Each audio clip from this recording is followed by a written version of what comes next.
नमस्कार मित्रांनो, तुम्हा सगळ्यांचं स्वागत आहे आपल्या या आवडत्या चॅनलमध्ये, ज्याचं नाव आहे उघडं पुस्तक.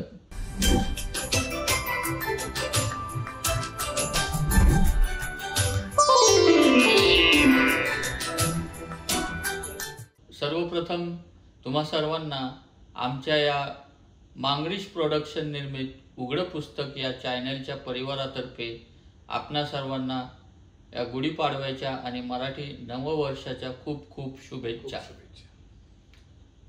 आणि आपल्या सर्वांच्या आयुष्यात एक नवीन चैतन्य येवो हीच सदिच्छा. तसं काळानुरूप बरेचसे सण बदलत चाललेत किंवा सणांचं स्वरूप बदलत चाललंय. तुमच्या काळात जो गुढीपाडवा अनुभवला तुमच्या, तर असा एखादा गुढीपाडव्याचा क्षण तुमच्या किंवा सण लक्षात आहे का? आहे ना, कारण त्यावेळी ना सण होते. आता त्याचा इव्हेंट चाललाय. बरोबर. म्हणजे वाईट आहे असं मी बिलकुल म्हणत नाही, पण तो इव्हेंट आहे. मग त्या नऊवारी साड्या आणि गॉगल आणि वगैरे मोटरसायकल शोभायात्रा, ट्रेंड चांगलं असतं ते. सगळे लोक एकत्र भेटतात. वेगवेगळी रांगोळीचं होतं, रथ निघतात वगैरे, हे आताचा ट्रेंड. त्यावेळेचा म्हणजे कसं की घरामध्ये एक काठी, ती धुण्याचे कपडे वाळत घालायला पण तीच आणि त्याला पण तीच. काही उघडं पुस्तक आहे, जे खरं आहे ते सांगणार. त्याच्यामुळे गुढीसाठी काही वेगळी शेवती असल्यातलं काही नाही.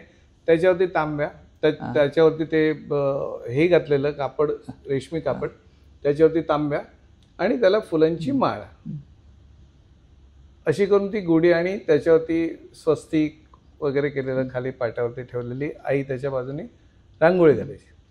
सगळ्यात आवडणारी गोष्ट अशी होती की आता हे तू मनगणे डिस्प्लेला ठेवलंयस, त्याच्यामुळे त्याचीच एक गोष्ट सांगतो की बाकीच्या वेळेला श्रीखंड वगैरे ना हे बाहेरून दुकानातून आणलं जायचं, पण गुढीपाडव्याचं श्रीखंड बऱ्याचदा, नेहमी असं नाही पण बऱ्याचदा आई बनवायची.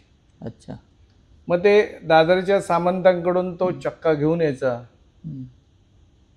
आणि तो त्या भांड्याला वरती असं पंचा जो आहे, झारायचा पंचा म्हणतात त्याला, तो पंचा असा गाठ मारून बांधायचा आणि ती त्याच्यावरती ते झरून झरून खाली श्रीखंड ते तयार व्हायचं. मग त्याच्यामध्ये साखर मिसळली जायची. फार काहीतरी चांगलं असेल तर केशर, चारोळी ही नक्की, कारण ते गरिबांचं ड्रायफ्रूट आहे, तर ते घालायचं. पुऱ्या असायच्या, म्हणजे असं छान केळीचं पान, त्याच्यावरती काकडीची कोशिंबीर, एक कलर कॉम्बिनेशन बघा कसं ते, लिंबाची फोड पिवळ्या रंगाची, लोणचं आंब्याचं लाल रंगाचं, पांढरी कोशिंबीर, त्या दिवशी ती कडुनिंबाच्या ह्याची चटणी खायला लागते म्हणून ती चटणी. मग ती आम्ही असं बोट बुडवायचो पण तोंडात घालायचं दुसरंच, असं करून आम्ही ते काय एवढं कडू कोण खाणार पाडव्याच्या दिवशी. आणि मग भाजी, चवळीची, भेंड्याची, कशाची असेल तशी भाजी. आंबट बटाटा नावाचा एक पदार्थ आहे मनगण्यामध्ये. बटाटा तो काय आंबट वगैरे होत नाही, पण त्याला नाव जसं पडलं आंबट बटाटा, तो जरा असं ग्रेव्ही सारखा असतो. पुऱ्या असायच्या आणि आईने बनवलेलं ते श्रीखंड असायचं, भात आणि त्याच्यावरती पिवळं जर्द असं वरण, त्याच्यावरती तुपाची धार. आता ते बघितलं ना, पान बघितलं ना की मन कसं प्रसन्न व्हायचं.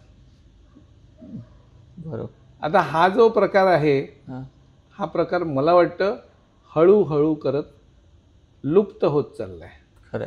आणि घरी श्रीखंड बनवणं हे फार थोड्या घरामध्ये, आमच्याही घरी होत नाही आता, पण ते बऱ्याचशा वर्षी कमी झालंय. पण मालवणीमध्ये त्याला म्हणतात की चोखारे जिभेचं, म्हणजे जे जिव्हा लोलुपत्व असतं तसं ते, की त्याच्यात थोडं जायफळ घालतात त्याच्यात थोडं, तर ते जास्त झालंय की साखर कमी पडली आहे. हे चोखारे जिभेची जी माणसं असतात ना मालवणीत म्हणणारे, ती लगेच सांगतात जरा हे थोडं जास्त झालं किंवा हे कमी पडलंय. आणि असा तो सण जो आहे, हा सण त्याच्यामध्ये व्हायचा छान असायचं. आता तू शुभेच्छा दिल्यास त्याच्यामध्ये फक्त मी ऍड करतो, कारण कोणीतरी विचारतील ना की बाबा मला डायबिटीज आहे आणि हे तुम्ही असे चांगले गोड गोड पदार्थ वगैरे सांगता, बरोबर. काय करायचं? तर काय नाही करायचं, खायचं थोडंसं. तेवढ्याने काय तुमची शुगर वगैरे वाढणार नाही. थोडंसं का पण उगाच असं पाठ करून भिंतीकडे तोंड करून असं बकडा भरल्यावर असं डाऊल तोंडामध्ये घालू नका. चमच्याने खायला काय हरकत नाही. बरोबर. पण असं सजवलेलं पान निदान ह्या गुढीपाडव्याला तरी जेवण बघा, किती मस्त वाटतं. नाही खरंच मित्रांनो, असं म्हणजे मगाशी सरांनी जसं जे ताटाचं वर्णन केलं आणि त्या ताटाची मांडणी आणि त्याच्याबरोबर त्या पदार्थांची जी काही चव असेल ते सगळं ऐकताना खरं तर माझ्या जिभेला पाणी सुटलं.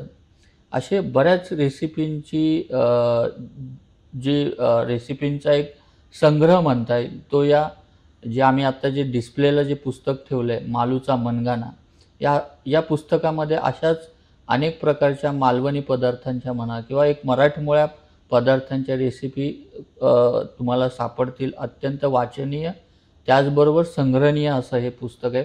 तर सर पुन्हा एकदा मला वाटतं गुढीपाडव्याच्या आणि मराठी नववर्षाच्या खूप खूप शुभेच्छा. सर्वांना आरोग्यदायी शुभेच्छा. धन्यवाद. धन्यवाद.